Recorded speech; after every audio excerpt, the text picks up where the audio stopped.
All right, welcome back to Blown Coverage, episode 4. It's been a while. I'm Tristan. I'm Cole. We're gonna talk football. It's been a minute. Yeah, it's been 2 weeks. 2 weeks, yeah, 3 weeks. something like that. Thanksgiving. A while. How was your Thanksgiving, Cole? It was great. Got Chinese food. Really? Yeah. No turkey? No. Yeah, no turkey. No turkey at least on Thanksgiving. Mystery meat? Yeah. Well, there's just Chinese meat. Yeah. And I had like chicken and fucking what is it called? Like crab rangoon. Crab rangoon, yeah. Nothing like good stuff. No, it was the good shit. But yeah, very low key. My brother's in Scotland right now, so it was just me, mom, and dad. Oh, nice. And I was also really hungover from the night before, like definitely hungover. I thought I was dying. That explains the Chinese food. Yeah, the Chinese food felt actually really good. Oh yeah. But what about yours, Tristan? It was good. Just typical turkey. My mom stresses out, makes big turkey. It's really good though. Yeah. Some other stuff. All the sides, all that shit. My aunt makes these brownies, so we have like 50 brownies. Not anymore because we've consumed a lot. But yeah, my aunt makes really good brownies too. She Yeah, puts a little special shit in it. that's what I was thinking. Gotta get some of those. Yeah, weed All right. brownies. Yeah, that's. Yeah. Want Want to jump right into it? Talk about the main topic here, which Lead is us Aaron in. Rodgers and his legacy. So main thing I'm hitting on here is Aaron Rodgers' legacy in question. So obviously, there's been so much reporting going on between Aaron Rodgers and the New York Jets and their relationship. They fired Robert Saleh, they fired the GM Joe Douglas, and then the owner Woody Johnson doing this. They still suck. Yeah, and Woody Johnson wanted to bench Aaron Rodgers. I think what was it, like week 5-ish or something around that time? They were sucking. They were talking about it. Yeah, he wanted to bench Aaron Rodgers, and there's PR stuff going back and forth. Like Rodgers is not expected to be back in 2025 with the Jets, but then Aaron Rodgers coming back saying, I would like to spend the next few years with the Jets or whatever. I'd like to prove myself and stay here and all that. Which whatever that really means. But Yeah, we'll see if he gets to decide that. no, so I actually have an article here of Aaron Rodgers talking about some of this stuff. So this is Aaron Rodgers. This is his comments during like the media, like on a Wednesday, talking about this reporting, and he said, "I think it's ridiculous. With all due respect, if they want me to stay, fantastic. If it takes these 5 games, maybe they don't know what I bring to the table. But that being said, I'd love to play really friggin' well the last 5 games." So in his mind, is he just viewing like these 5 games as like this is his chance to prove himself? Because if he can't do well here, like for the Jets, like no team's gonna really, I feel like, want to take him with all the baggage he has. Yeah, he's got a lot of baggage. What do you think about Aaron Rodgers? So the initial question, does it affect his legacy? Yeah. I still think he's like a top 5 quarterback All time? No, I'm heavy on Aaron Rodgers. People used to debate. I think Drew Brees is better than him, though. No, I think Drew Brees. Drew Brees is a better than dumb Aaron quarterback. Rodgers. Drew Brees. Look at Drew Brees' numbers when he plays on the road and outside of a dome. They're look bad at it, but just look at his numbers overall. because he plays in a dome. Oh my God, you sound like people with Jared Goff. Nah, Jared Goff's different. balling out this year. All right. Oh, when he plays in a dome. Well, yeah, dome quarterbacks are different. Aaron Rodgers is better. He plays in Lambeau, and also he's different. He's got special talent like mobility and arm strength. I don't know. I just think Drew Brees is whatever. That's not the question. Yeah, getting off topic. Yeah, get off topic here. I don't think I think he tried to do a little Tom Brady thing. Oh, let me get out of here, go win somewhere else. Join another good team. I mean, and like that's what people say. Oh, I love I'm a biggest Tom Brady guy over here. I'm a Pats fan. People are like, oh, see, Tom Brady went and proved that he did it with a different team, or that he could do it with a different team. The only thing that I really think changed when Tom Brady moved teams was because his coach. He didn't have Bill Belichick, which is obviously a huge loss, but like he still had a great team. He had a great. They both recruited players, though, Rodgers and Brady. Exactly. And Rodgers really brought his guys in, like Lazard. And I think Mercedes Lewis before he got, before Rodgers got injured. Like he was bringing his buddies basically. Yeah. And I think it was more about bringing his buddies. And Brady brought Gronk, Tried to bring Edelman. He tried to bring Edelman. I'm not for sure if he tried to bring James White. And I don't think he could have really, but Yeah, I don't. I think James White he was was kind of he was here. he was kind of past his prime at that Well, point. he had a all of them were, but well, he had like a injury that affected yeah, the rest of his career, but he was also still in New England in 2020. So, yeah, and he was doing good, but he tried to like bring in, or I think he tried to replace like the James White role by again like a Giovanni Bernard kind of player. So like he brought in, he helped recruit players like Antonio Brown, who he had in New England for like a yeah. I was minute, gonna say Antonio Brown too. like guys that he knew would fit the stuff that he likes to do on offense, Mm-hmm. and he definitely was the coach of that team. The more you like pay attention, you can tell like who. No, it was his decisions that were being made. Yeah, Like it was, it was him running the team. mm-hmm. He had a good coach too. Him and Arians butted heads early on Yeah, quite a but bit. Then I they think got Bruce their groove Arians together. Bruce Arians was still like He's a solid coach. he was a solid coach. Like he wasn't like a bad coach, and Brady was like carrying him. I mean, obviously Brady was carrying him in the sense of him being the best player of all time. But Tom, he had a great team around him. His wide receiver core, he had Chris Godwin. That was a team that was a quarterback away. And he was the quarterback. And he was the quarterback. You bring in the best quarterback to a team that only needs a quarterback. Mhm. It was a great defense too. Yeah. Like it was. People say, "Oh, he went and did it somewhere else." I think that team was one of the best teams that Tom Brady's ever been on. It was a sneaky good team. I think that offense was insane. Fournette was in his prime. Oh yeah, but was it Playoff Lenny they called him? Yeah, and then Chris Godwin, Mike Evans. He had Gronk at tight end. Like he had players around him. Yeah, and I think with Aaron Rodgers with the Jets, he was making moves himself, as well. But they have holes that are hard to fill. And the what was it, the Buccaneers? They had some solid offensive linemen. Now some of that it's like a lot of those guys left. Like Ali Marpet retired young, but he was really good. Ryan Jensen was one of the best centers in the league. So like interior linemen, like kind of a big deal, and I think the Jets' offensive line has been wretched. But they had great defense, so everyone, and that was kind of similar to the Buccaneers, where they had great young defensive players. Where it's like, oh, bring in this Hall of Fame player, we're gonna be like championship contenders, especially after they saw Brady do that in Tampa Bay. Like exactly. I'm sure that the ownership thought of that. Not everybody can do it, and that's I think what the league learned here, that you can't just bring in a Hall of Fame quarterback. You can't do that.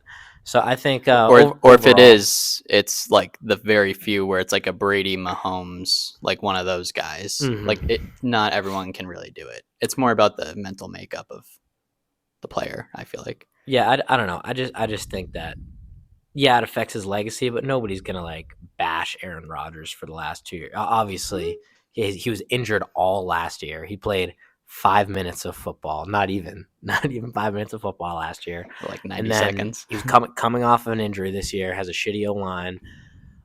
He still has he's a great wide receiver core. He has chemistry with his wide receiver core. He has a shitty attitude though. Horrible attitude, which is kind of what sets the tone of the team. I think he needs to just pop a perk and get over it, and just. Well, hey, speaking of people who have problems with Aaron Rodgers, his ex-fiance, Shailene Woodley. Do you know who this is? No, enlighten me. Yeah, so she's an actress, and they dated for a while.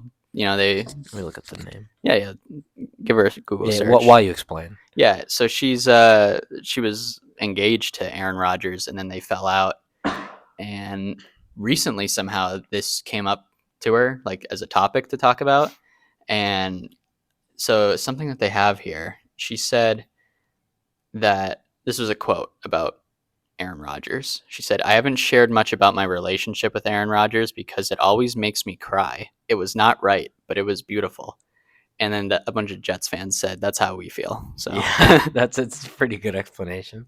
Yeah, but I just thought that was kind of funny that like as all this stuff is coming out, like this is an article that's today as we film here, December 6th. This article came out like 3 hours ago. So like, and I heard something about it the other day too. So I just think it's funny that all this stuff is coming out against Aaron Rodgers. Well, not like coming out against, but just, I know what you mean. It's like everyone I think already had a problem with this guy, but like you can get away with kind of being a dick a little bit if you win. Yeah, I was going to say, I think Andrew Whitworth is another guy who is like giving Matt LaFleur praise or something because he had a deal with Aaron Rodgers. And so like, I think a lot of people just had problems with Aaron. And now since he's 3-9, I think the Jets are, about that. Yeah, I think 3-9 right So I now. think that just gives people the free reign to be like, yep, this guy kind of sucks as a human. Yeah, I mean, we've drawn a lot of Tom Brady comparison talk in the last 5 minutes. I mean, Tom Brady, he wins, and I think Tom Brady overall is a nice guy, Good dude. good dude. Stand-up guy. But when it comes to football, he can be like, you hear Edelman talking about how Tom Brady treated him and how it made Edelman a better player. Mm-hmm. Tom Brady was also like kind of a dick. But like that's In the right he knew, way. but yeah, in the right way. He knew that's what Edelman needed. He knows how to push people He knows how to push make him people, better. and that's what makes him a great leader. I think that's Aaron Rodgers can't do that. No. And that's kind of a big thing about, and you got to remember, I know he's won one Super Bowl. Like, you can't like crap on that too much. Like, winning a Super Bowl is a big thing. A lot of quarterbacks have won one Super Bowl. But he kind of struggled in like the championship games, the NFC championship games. And anytime the 49ers play him, like. How many Super Bowls has he been to? Wasn't it just the one? Has he only been to one? Or did he? I feel like he went 1-1, but I want to say he just won the one Super Bowl, but I keep forgetting that. But I can look that up real quick, because that's kind of like the one thing with Aaron Rodgers where I think he'd be more in the GOAT conversation, or not, really the GOAT conversation, but let's say like top 5 conversation is if he won. I'd say if he won like 3 Super Bowls, you're talking like him or Peyton Manning, but I think Peyton Manning's over Aaron Rodgers in that respect then. Yeah. But looking at the playoffs here, Aaron Rodgers, let's see, it looks like he's only been to 1 Super Bowl. Yeah, that's what it looks like. But yeah, got any last thoughts on Aaron Rodgers here? Nah. So let's get into a quarterback who I think's of a higher status. Oh, the highest of status. Higher than Aaron Rodgers. So I got a question to propose here. Is Jameis Winston the perfect NFL quarterback? He's just the perfect man. What do you think of Jameis Winston before I get into it a bit? I just think he makes football fun. Like, that Broncos Browns game, and Bo Nix also had, some great throws, also threw some interceptions, But yeah, they made that game fun. The Monday, like, you went into that game like last year. If you said, "Oh, we're about to watch the Broncos versus Browns," like, you're like, "All right, let me take my nap," and like nobody's excited for that. But it ended up being a shootout, and it was like a fun Monday night game to watch. And I think 90% of that was because of Jameis Winston. Oh yeah, and if you don't mind, can I read the stats? Because the stats are just awesome. You have to read these stats. Yeah, you gotta look at these stats. So on Monday night versus the Broncos, which is a very good secondary, by the way. So hard for quarterbacks to do good. The stat line was he went 34 for 58, completing 58.6% of his passes, 497 yards, which is a Browns record. Forever. 6 touchdowns. No, 4. 6 touchdowns. The problem was 2 were to the other team. I forgot. You're right. You're right. So 4 touchdowns, 3 interceptions, 88.1 passer rating. That's a stat line. That's like I did that on NCAA yesterday. Like, that's some shit that like you see that 500-yard mark. Kirk Cousins did it earlier this year. But like, if you told me that at this point, has anybody else put up that is 497 the second most put up this year? Has anybody else put up over 500? I can't think of anyone else. Yeah, I think that if you told me at the beginning of this year, the top 2 quarterbacks to put up the most passing yards in a game this year were going to be Kirk Cousins and Jameis Winston, I would have fucking laughed. Especially Jameis, though. But like, I don't know. It's weird because he'll make like the most insanely like great plays, and you're like, man, this guy's good, and you see why he was the number 1 overall pick. Yeah, he has the talent. And then all of a sudden you see that what was that interception he had? It was he threw it right to the guy. Yeah, it was like complete. It was like a 5-yard cutback route, and It's like someone in the flat, Somebody was just sitting there in the flat waiting double for him to throw the covered. ball. Double covered. Well, there's one guy covering them, one guy just waiting for Jameis to make that decision. Yeah. It was a very Jameis Winston throw. Like it was, like I said, I try to get away with those in NCAA. They don't work. Doesn't work. I don't know why he thought that they would work in real life. And then he had that one at the end of the game, like near the end of the game. Yeah, that one was stupid. It was another Jameis Winston interception. Like it's funny. He'll have all these different kind of games. He'll have like a really good game where he has like 110 passer rating, 2 touchdowns, no turnovers, like 300 yards. It's a solid fucking game. Then he'll have a game where it's like, all right, 1 touchdown, 3 picks, bad pass rating in the 50s. Yeah. Then he'll have a game where it's both. This, where it's just pure chaos of perfection and also imperfection. Yeah, and it's just great. But it's almost just as great as what he says in the post game, And one of the quotes that really was going around there is how he was just praying to the Lord to get rid of those pick sixes. Oh yeah, and I don't know how much praying he's been doing, but he may need to do a little bit more to get rid of those pick sixes. But I got some other quotes on here from Jameis. That's a W. Where he says, so this is what he said. When asked Monday about his frustrations after the game, Winston said that at times he prays, and quote, for the Lord to deliver me from pick sixes. And then obviously it went viral. He goes, it's not fun. I take it very personal. When asked about the reaction, I do believe in prayer. I know prayer works, but I still focus on the decisions. I can work on fundamentals, and I'm going to continue to work on fundamentals and understand when those moments come up. Focusing on the fundamentals and technique more than the moment is important. A lot about fundamentals. But yeah. That's a fundamental guy. He's just pure fundamental. That's the big fundamental. It's a big word. It's Tim Duncan. Yeah. So, got any other thoughts on Jameis? No, I just love him and wish him the best. Yeah, I just want to see more. Can the Browns re-sign him? I think we should put in a clause, or the NFL should, that the Browns have to play like 3 times a week. Jameis clause. Yeah, just I just want to see more Jameis, bro. I want to see Jameis play like a college team. Like put him up against like Tulsa. They're gonna say Michigan. No, like a shitty college team, so I could just see some fucking video game stats out of this guy. Hey, he'll give you video game stats. He'll give you video game stats.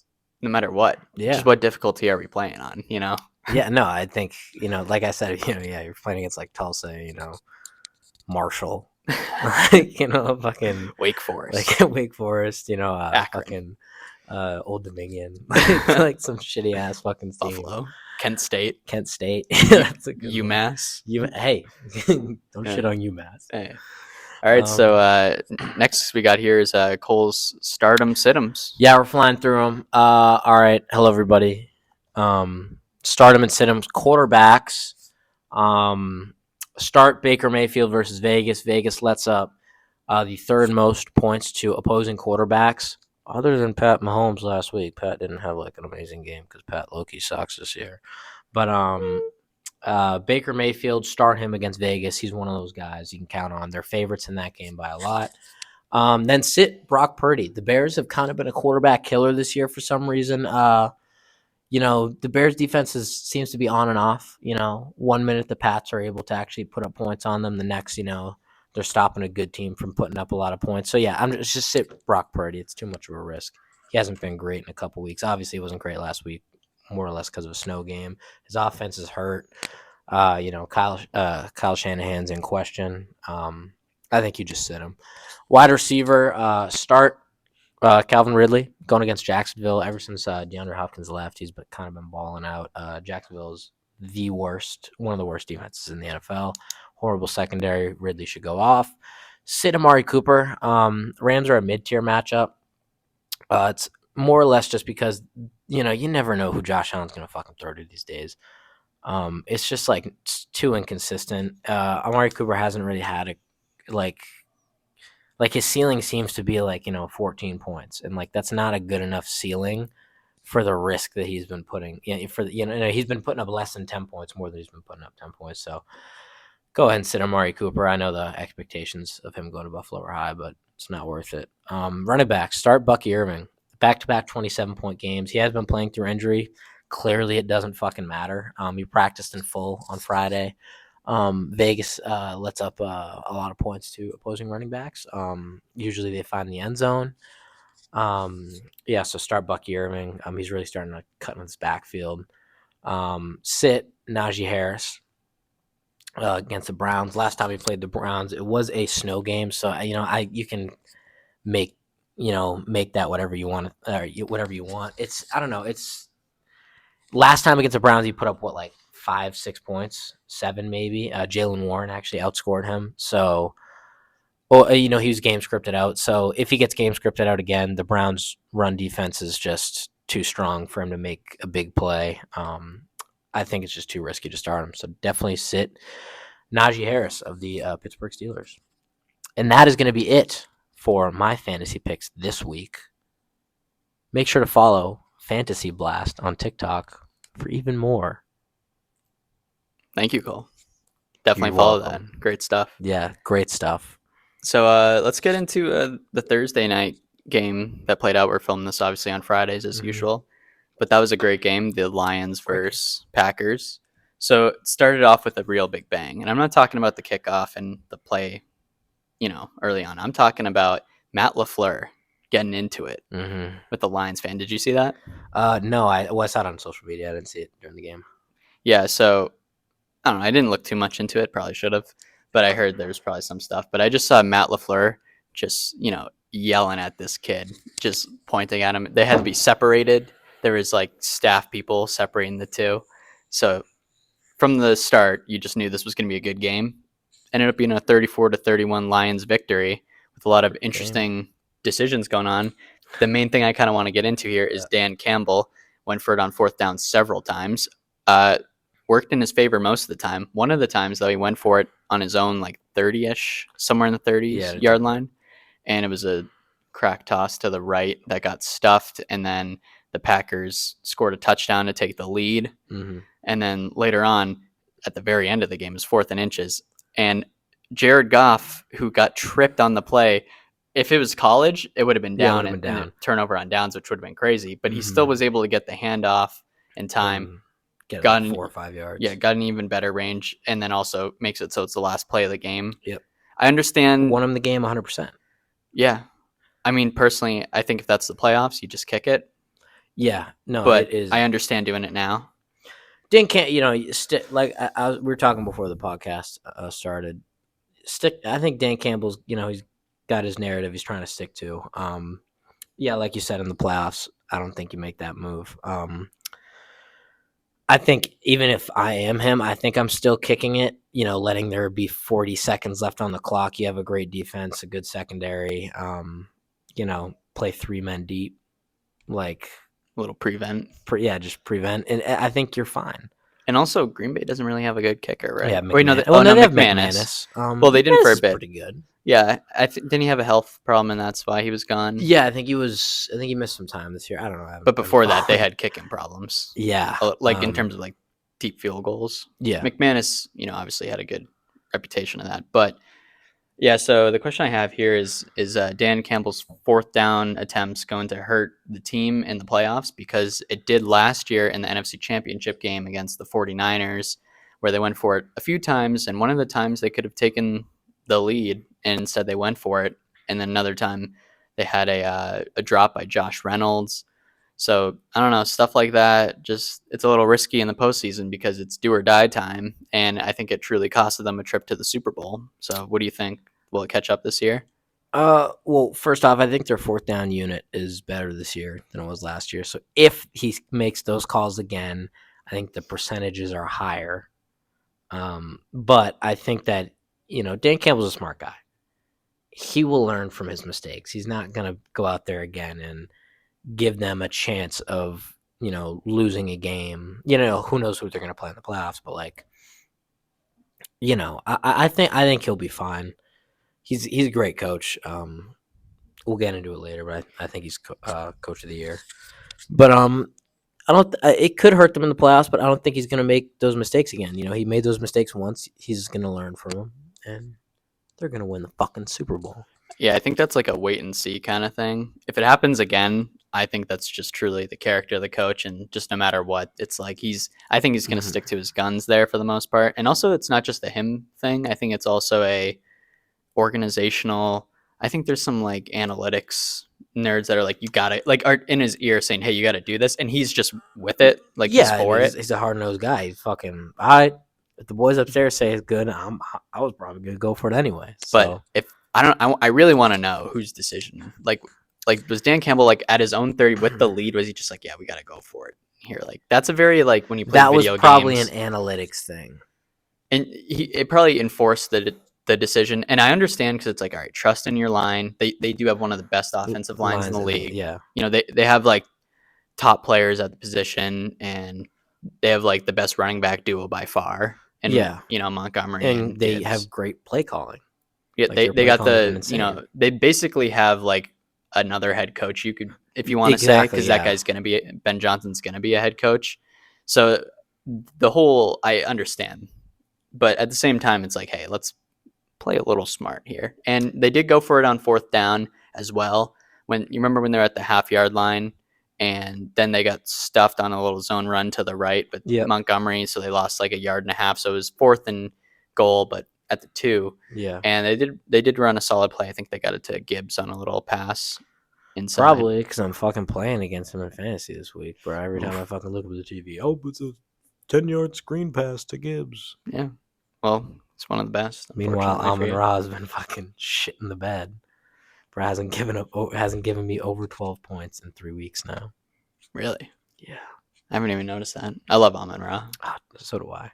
He won me money a couple of years ago. He's big on winning people money. When he first like broke out towards the end of the season, I picked him up late. I was like, I had receivers dropping left and right. Derrick Henry. This was when Derrick Henry had like 900 yards in like 8 games or 7 games or something like that. I was losing players. I picked up Amon-Ra as a rookie or whatever. Then I picked him up. Yeah, he started going crazy. Yeah, so we had the same thing going on. Yeah, same thing. That was my first year playing fantasy. Really? And he was like, I picked him up, and like I didn't think he was going to be. I didn't think your first year playing fantasy, you never think the waiver wire is like that important.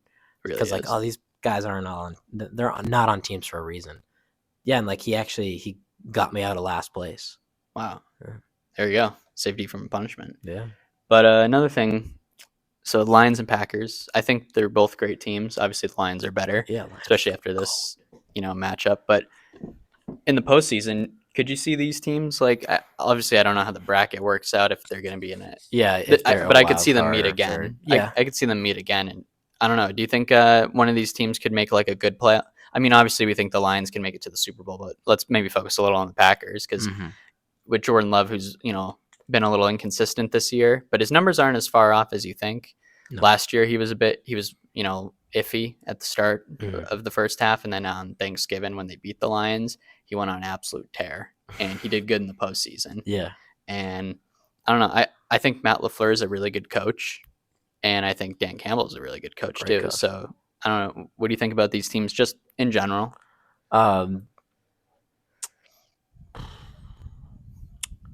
I think the Packers are a great team, by far. What do you think their weakness is? The Packers? Yeah, like what do you think they need? What do you think the hole in their team is? Because they clearly have one. Like that, like every team has at least one. Is there one you're thinking of right now? I think Jair Alexander hasn't been playing amazing this year. I think he's been having a mid-tier year. I haven't paid attention too much to their defense, so I can't speak too much on it. They've been all right against the run as of recent. But yeah, I think they're allowing a good amount of points in their secondary. They got the new defensive coordinator as well from Boston College. He was at what's his name? I don't know. I don't know his name, but he was at Boston College. I just don't think that defense is enough to hold points in the Super Bowl. Like they're letting teams put up a good amount of points against them. Yeah, I think one of their issues is just a little bit of like inconsistency in some way. Like I don't know how to explain that in a great way, but I say like obviously Jordan Love, who I still like, and I just said I did. He's dealt with some injuries throughout the year. but I think he's kind of key to their success because, yeah, he'll make some plays that really makes you scratch your head, but then he'll make some plays that really save you. Yeah. And they were really close in that 49ers game. It would have been Lions, Packers in the NFC Championship game if they beat the 49ers. It would have. And that would have been a great game too. But they were really close. I don't know. I think a little bit of inconsistency.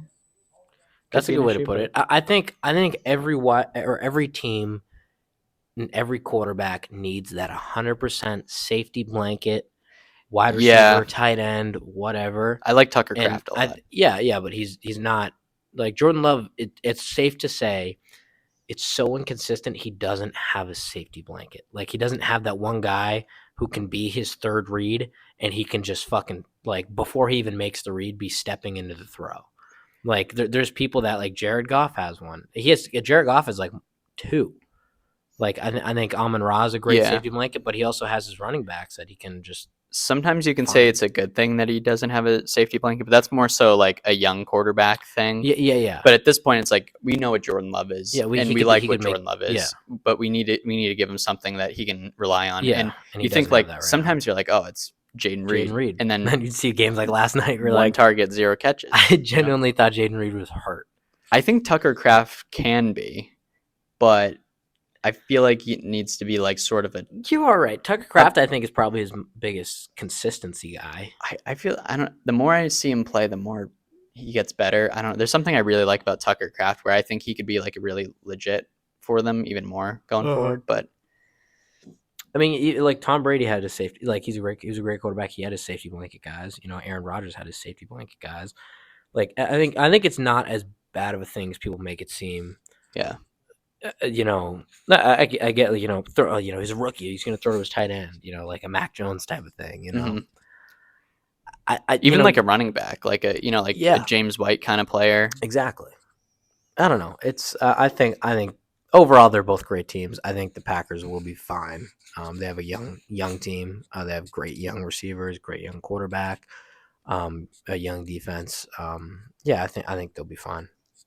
Yeah, I like both these teams a lot. Mm-hmm. So next I want to get into this segment here where we're going to be talking about our predictions for NFL awards this year.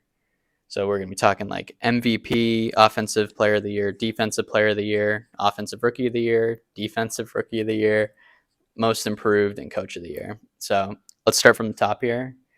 Who do you think, Cole? Who's your NFL MVP this year so far if the season ended today? Season ended today? Yes.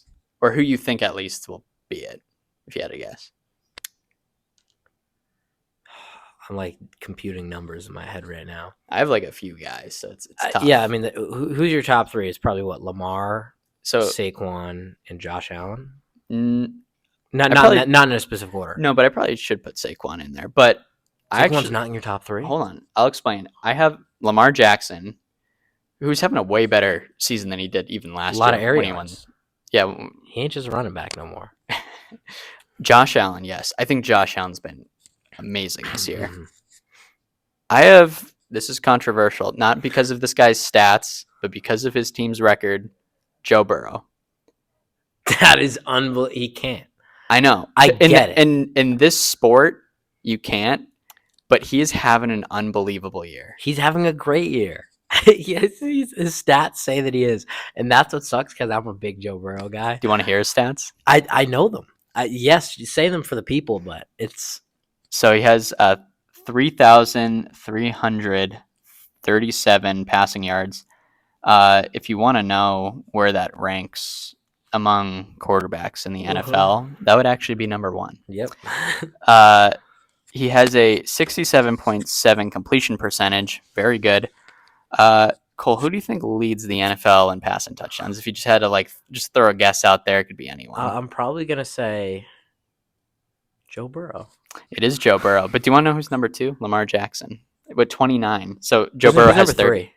Number three, Jared Goff. No, it's a tie between two. You actually are right. Jared Goff and Baker Mayfield, who pretty much have very similar stats. Actually, you wouldn't believe it. Obviously, Goff's numbers are a little inflated from that 5 interception game. In terms of the picks, but so Burrow has 30 touchdowns to 5 interceptions, 107.4 rating. Now, this is where you can say it's Lamar Jackson, because Lamar Jackson has 29 passing touchdowns to 3 interceptions, which Yeah. Lamar's never really been a big interception Yeah, guy. no, he hasn't. Yeah, because he's not. He's able. I think interception's a big thing that correlates to interceptions is pressure.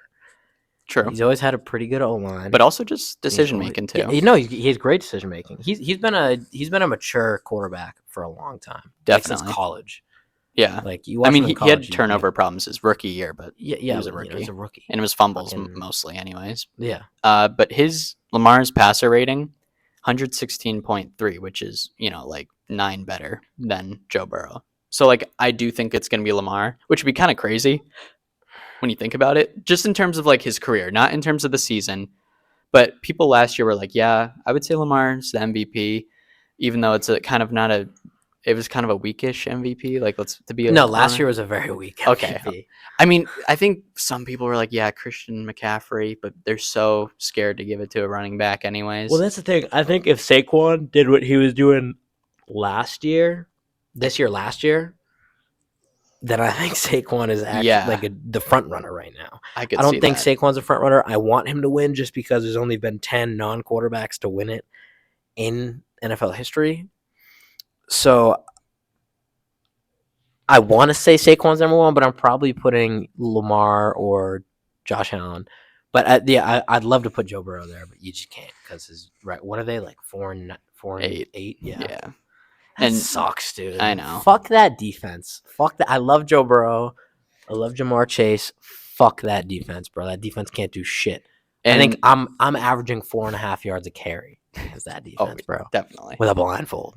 And you know what the Offensive Player of the Year award is for? It's basically for the non-quarterback. Yeah. Or who knows? Maybe Joe Burrow can win that one because maybe they don't give a shit about record on that. Yeah, maybe. I will add Offensive Player. Yeah. So who would you have as an Offensive Player of the Year? Saquon. That's who I have too. Saquon Barkley. It has to be. Derrick Henry. He's runner up. He's runner up. Probably. He's up there. Jamar Chase. Oh yeah, you're right. Jamar Chase too, though. I think Jamar Chase actually has a good chance. I think I might put Jamar over Derrick Henry. Yeah, I might go Saquon, Jamar, Derrick Henry. That's fair. The toughest one for here, I don't even have someone written down. But Defensive Player of the Year, JJ Watt. JJ. TJ Watt. TJ Watt. I saw another one on here. Trey Hendrickson. It's got 11.5 sacks or something. He's injured, right? That's one you were saying was injured. No, who you saying was injured. Dexter Lawrence. Who that would have been my pick because he was having a tremendous year. But I don't know. I have the. I can give the statistical front runners for the people. Oh, like the odds. Yeah. Like the lowest odds was Watt with. So yeah, TJ Watt, Steelers minus 220, which is actually like a really low, really high odds for him to win. Myles Garrett's second with plus 850. Then you have all tied for third. All these names are at a plus 1700. Not Myles Garrett. Will Anderson Jr., Xavier McKinney, Daniel Hunter, Pat Surtain, and Chris Jones. All those people at 1700, so tied for third. Yeah, I think TJ Watt is going to win it. Do you know who should have been the runaway Defensive Player of the Year if it weren't for injury? Who? Aiden Hutchinson. Oh, dude, you're so right. I was going to say that before the show even started, but yeah, he's getting crazy numbers in one game. How many didn't he get? Like 4 or 5 sacks, or like a crazy amount. I'm just looking at him right here. He played 5 games, had 7.5 sacks. He's tied with Max Crosby right now. That's crazy. So like he's above Josh Sweat, Leonard Williams. Mm-hmm. He's still in the conversations. Like you got some guys who have 8. Like he would have easily, like he would. I wonder how much he would have. He'd probably have I think he'd have 15 sacks right now. I think maybe 14. It's week. So they've played. Well, no, they've played 14 games. He's now. missed. I think what is this 6 games? And that was through. You said through week 5. Yeah, so he played 5 games. And that was also his. Through week 5 or he played 5. He's played 5 games. Okay, so that was week. And 6 I think he got injured earlier in the game because week 5 was their bye. Okay. Yeah, he played. He got injured like halfway through the game, so probably. Yeah. Damn. Yeah, that's unfortunate. Yeah, I love that man too. But I find these ones more fun. Who's your offensive rookie of the year? Bo Nix. I knew you were gonna say that. Bo motherfucking Nix. I don't give a shit about Jaden Daniels. He's been great this year. He has been very good. He's been very good. Do you want to know who I think is the offensive rookie of the year? Bucky Irving? No, I don't know. Who? It's not a quarterback. It's Brock Bowers.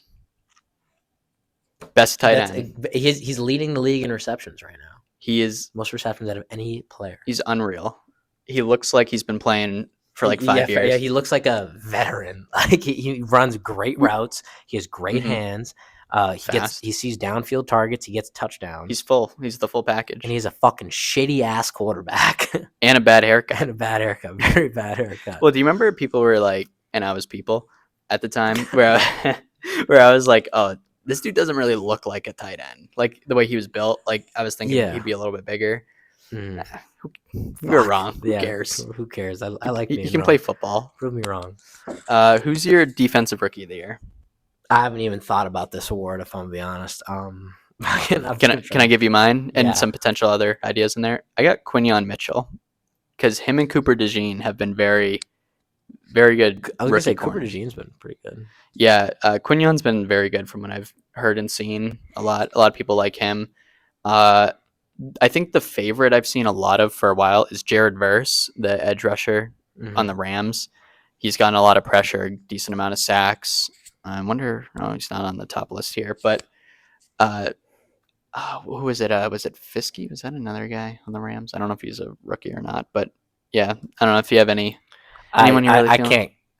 My thoughts shouldn't mean jack shit on this. I haven't I genuinely haven't even thought about defensive rookie of the year till right now. No, that's completely fair. Do you want to move on to who are most improved player? So most improved being a different thing than comeback player, right? Yeah, is that how you wrote it? No, I didn't write it at all. Okay. You were the one who actually wrote these, so. Oh, I didn't write the names on them though. No, yeah. Well, no, I haven't wrote anything. Okay. I just did. Who'd you write? Who'd you do for most improved? So while you were doing your stardom sit-ems, because I was trying to think on this, I feel like it's actually kind of an obvious one. Okay. Sam Darnold. No? Yeah. That's fine. I think he's just looked like a top 15 quarterback when he plays. And he looks very comfortable, and he's brought his team to a really good record, with Kevin O'Connell, obviously, which I'll get into. Yeah. But I feel like he's been very good this year. And he's got 2,952 passing yards, which is in the top. Oh, wait, no, that's not top 5. Hold on. He has 23 touchdowns to 10 picks, which is in the top 5. And 102.6 passer rating, which is better than Baker Mayfield, Jordan Love, Josh Allen, Patrick Mahomes, Aaron Rodgers, a bunch of guys. Mm-hmm. And any other cool stats? Nah, not really. He gets sacked a lot, actually. So, yeah. Do you have someone you're scouting for? Not really. I'm kind of looking at one that you didn't, an award that you didn't write down. I kind of want to talk about comeback player of the year. Yeah, I know. I was just curious about it, so I was looking it up. Do you see anyone on there? Yeah, well, Joe Burrow's number one. Like, so he's got that in the bag. Yeah, minus 190. Right, well, at least he's getting something, Yeah, some so he needs to get some sort of recognition. I would personally, if he's not MVP, he should just get offensive player of the year and comeback player of the year. Well, it's him. He's number one. The second player is Kyler Murray at plus 750. Oh, that's a good one. Which is a good one, but I think I'm putting. Oh my god, fucking DeMar Hamlin's here and hasn't done shit. Wait, that's weird though, because how is he eligible for that again? Who? DeMar Hamlin? He's actually been playing and starting this year, so he would deserve it this year over last. Yeah, he's been playing all right this year. I'm looking at some names. Like, there's some names that are far down here. Tim Patrick, that's a good one. Oh, plus 3,500. So yeah, top 3 are Joe Burrow, Kyler Murray, Kirk Cousins. Oh yeah, Kirk Cousins. Then Nick Chubb is 4th with. Actually, no, Nick Chubb isn't even. There's nobody Chubb's on there. I mean, he's listed 4th, but he's around plus 4th. All these fucking. So I'm looking at the website I'm looking at is Vegas Insider, so it shows all betting sites. So, for example, on DraftKings, Nick Chubb is plus 1,000, but on fucking what is this? I don't even know. I think it's a underdog. Yeah, I think it's he's plus 4,000. Really? Like it's so spread, and then fucking FanDuel has him at plus 5,000. There's like It's very rangy. no website knows who the fuck is gonna be like Still early. Better Picks has Kirk Cousins over Joe Burrow, J.K. Dobbins over Joe Burrow, which makes sense. J.K. Dobbins should be up there. Got injured again. Yeah, that sucks, dude. I know. He might come back for the fantasy the fantasy Super Bowl or the fantasy championship. There's like a 50% chance. Christian Gonzalez up here. Ooh, that's Trevon Diggs. That's pretty good. I like Tim Patrick actually. Did you see the stat that before yesterday's game, he had not scored a touchdown in like 1,050 days? Oh yeah, and like some other crazy stat. And yesterday he had 2. Hey, it's Tim Patrick for you. Like 2 major injuries later, he finally scored 2 touchdowns. Good for Tim. Good for Tim. Who do you have as your coach of the year? You seem pretty adamant on it earlier. Yeah, Daniel Campbell. Yeah. I got him on there too, but I kind of have a top 3. Yeah, we have the same top 3. Yeah. So Dan Campbell, Mike Tomlin, and Kevin O'Connell. I think all those guys have been great this year. I think Dan Quinn was in it earlier.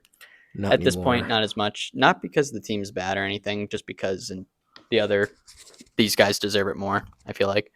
And O'Connell doing what he's doing with Sam Darnold is very impressive, staying up in that division. Obviously, Campbell's got that team working. Like, they're like the best team in the league, some would say.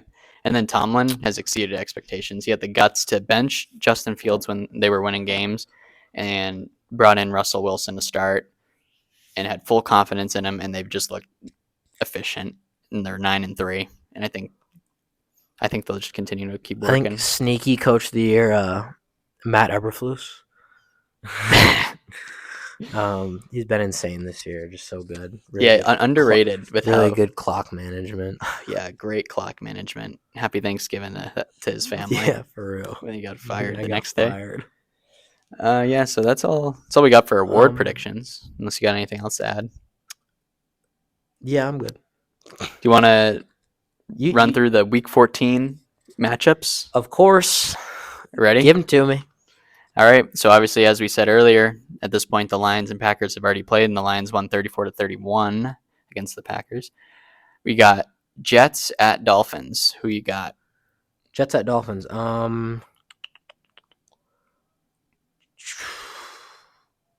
Dolphins. I got Dolphins too. Falcons at Vikings. Vikings. Vikings too. Saints at Giants. Giants. I got Saints. I'm taking Giants. I'm a big Darren Rizzi guy. Yeah, no, it makes sense. I can't go against my guy Darren. Yeah. Panthers at Eagles. Panthers. I was thinking that too. I'm going to go Eagles, but I want to go Panthers. Saquon's going to go for like 300 yards against them. Yeah, if they didn't have Saquon, different story. If Bucky Irving put up 153, like I can only imagine what Saquon's about to do to this team. This is a good one. Browns at Steelers. Steelers. I think Steelers are coming back and winning this one, even though they lost last time. I got the Browns. I'm taking the Steelers. I just have a feeling. We're disagreeing a lot today, mostly because I'm just being a little questionable. Oh, no, it's fine. I like it. Panthers over Eagles is crazy. Raiders at Buccaneers. Buccaneers. Yeah, Buccaneers. Jaguars at Titans. This is a gross one. This is like I want to vomit. If I have red zone, what time is this? A 1 o'clock? Oh yeah, yeah. Yeah. Every time Red Zone thinks about showing this, turn the TV off, taking a nap for 30 seconds, turn it back on. I'm taking. You know, I'm gonna take Jacksonville. I'm gonna take the Titans. I don't think Jacksonville. I think Mac Jones is a career game in Jacksonville. I think Mac Jones will play football. Yeah. I think he definitely will. There'll be a football in his hands. Something will happen. Yeah, somewhat. You know, they will. Football is bound to be played. Football will, in fact, be taking place at Tennessee with Mac Jones playing. in uniform. Seahawks at Cardinals. This game has a So lot. Seahawks beat the Cardinals last time. Yeah, Seahawks are They were 7-5. They were in their own house. Yeah, Cardinals are Now 6-6. now they're in the Cardinals' house. I They're got 6-6. yeah, Oh my Cardinals. God, the Cardinals suck. They were 6-4 2 weeks ago. I think the Cardinals come back here. I think they beat the Seahawks. I agree. I I'm think starting Kyler Murray this week and the Cardinals defense. I think this is kind of an underrated game. Yeah, underrated. No, I think it's. I'm happy to watch that one. 1:00 window. 4:00. Ooh, nice. All right. Actually, this is a pretty solid window. At 4:25, you got the Bills at Rams. Mhm. Who you got? Bills. I got Bills too. Who did the Bills lose? They lost 2 games. Who did they lose to again? Am I not remembering this? I don't know. We can't. We don't have time to stop though. I gotta go Screw that. drop off these presents to the homeless or whoever. I don't know. Oh, thank you. Bears. Bears at 49ers. Niners. Yeah, Niners. And then you got the Sunday night football game. Chargers at Chiefs. That's a good one. Chiefs. Chargers. I'm taking the Chargers. I'll go Chargers too, just for fun. Yeah, just for fun. Just, for fun. And then our Monday night game. We got the Bengals at Cowboys. Bengals. I'm going Bengals. Let's go Joe Burrow. Get Joe. that record. Go on a winning streak. Go on 5-0. You can win MVP if you go 5-0 after this, yeah, maybe. Win the last 5 games, Yeah, win out. Go positive. Yeah. He could. I think he could. If he You never know. Yeah. Hey. Got any final thoughts, Cole? Yeah, let's cover this topic real quick. Yeah, just a little prayers to Randy Moss. He's going through some health problems. I think it could be something serious, so he's stepping away. So what did he say the health problems were? He didn't specify? Didn't elaborate, but he did have to wear glasses for the NFL Countdown show at one point, and people are speculating, even though it's probably not good to speculate on people's health, that it could be cancer like related, retinal, or like liver, or I think it has something that like affects, yeah, or can make your eyes yellow or something like that. I don't know. Oh. So people are speculating that it could be something serious. That so he's sucks. stepping away for a bit. So I'm hoping Randy's gets healthy because he's a great man. Damn, that sucks. Yeah, prayers for Randy. Yeah, prayers for Randy Moss. All right, that's it for Blown Coverage.